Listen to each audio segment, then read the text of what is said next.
First thing you want to do is dice up about a pound of sausage and add in about a 10-ounce can of chicken.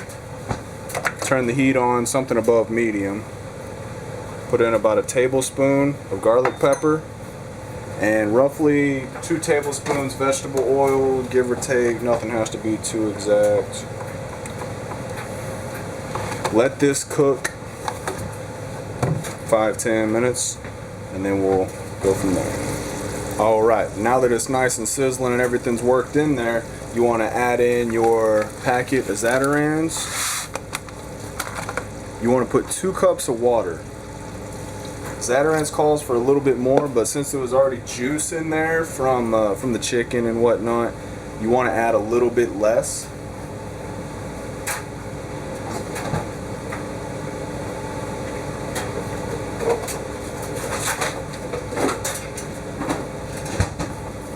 If you're like me and you like things a little bit spicy,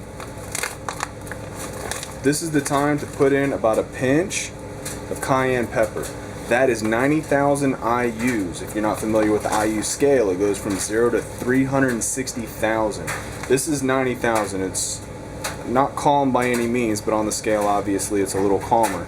So, you know, use yours accordingly or add yours accordingly. From here on out, you want to add a lid. Get it to a boil, stir occasionally, and then once it's at a boil, you want to reduce the heat. Right now we have it about 3/4 heat, 60% heat. Let it boil. Once it starts boiling, and not a rolling boil, nothing like that. Once you start getting bubbles, back it off to about 30% and let it sit. You do want to stir it. This is not like steamed rice or anything. You do want to lift the lid and stir it. Right now you can kind of see it boiling around the edges. This is whenever I lift the lid for the first time. Make sure what's in the center is lifted. Get everything nice and evenly dispersed.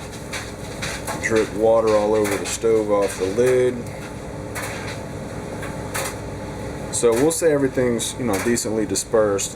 Kind of boiling a little bit, not too much. This is when I back it down. And we'll say 35% or whatever you have. And let it sit for at least 6 or 7 minutes. After the first 6 or 7 minutes, stir it about every 5. And then I'll show you what happens. And now you can see it's kind of a rolling boil. This is why I was saying don't touch it for about 7 minutes, and as it starts boiling around the edges, back it down.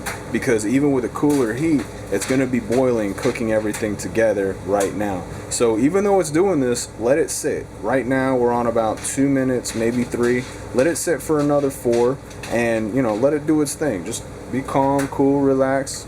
It's going to be excellent. We're now at 7 minutes. It's still doing its rolling boil thing. This is whenever I stir it. There's nothing stuck to the bottom, so you don't have to fret about that. Just go ahead and mix it around a little bit more. Nothing too much. Make sure your rice and your meat and everything's nice and evenly under the liquid. Anything above the liquid is going to lose its flavor, and if it's rice, it's going to be hard. And the last thing you want to do is give a piece of hard rice, pasta, any type of dense carbohydrate to somebody with weak teeth, especially if you're in a restaurant, because that's a lawsuit waiting to happen, or your grandma, because if you never get a good Christmas present again. So let her go another 5 minutes. I'll be back with you. Alright, another 5 minutes has gone by. First time I'm lifting the lid, still kind of doing this rolling boil thing, which is excellent. Getting all the flavors mixed in everywhere. Once again, you want to make sure everything is off the bottom, just to kind of rotate it around. Make sure everything's cooking evenly. As you can tell now, there's not as much juice left. So cook it about another 4 or 5 minutes, maybe 3. Kind of get everything below the juices. Make sure nothing's getting too dehydrated. Yeah, like as I said, you want those Christmas presents, those brownie points. Yeah. Yeah. Alright. See you in a second. Alright, we're sitting here at 3 or 4 minutes. Gonna lift the lid again. This time we're gonna put the lid to the side. By the way, the lids are hot. Don't judge what I'm doing by yourself. My hands have been through enough. that they can take the heat. So, right now, as you can tell, the juices aren't all there. You got to make a decision. Are you going to put the lid back on or not? So you got to taste a little bit. It's going to be hot.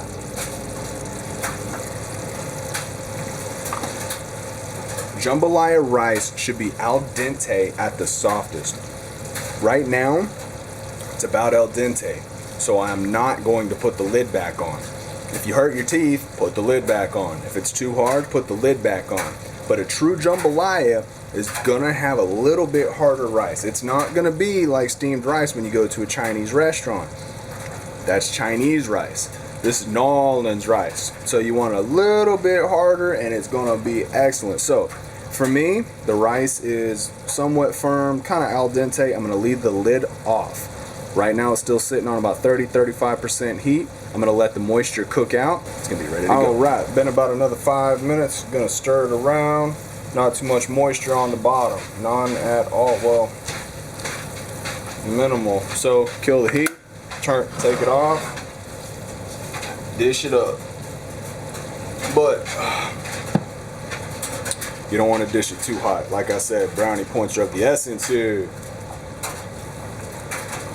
Yep, she's looking good. Zatarain's Jambalaya. I truly hope you enjoy it. I lived in New Orleans for a few years, and I know for a fact quite a few of those residents truly believe in Zatarain's Jambalaya. Always goes good with cornbread. Stay tuned. I'll get you the recipe from a super sweet cornbread.